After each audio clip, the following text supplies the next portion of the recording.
गुल अज़र ख़ता मुख्ता नाजुक बदनी।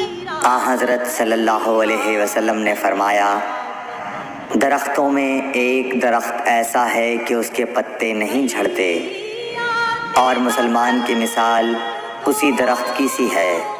बताओ वो कौन सा दरख्त है? ये सुनकर लोगों का ख्याल जंगल की तरफ दौड़ा। अब्दुल्ला रज़ियल्लाहु ताला अन्हु ने कहा, मेरे दिल में आया कि वो खजूर का दरख्त है, मगर मैं अपनी कमसिनी की शर्म से न बोला।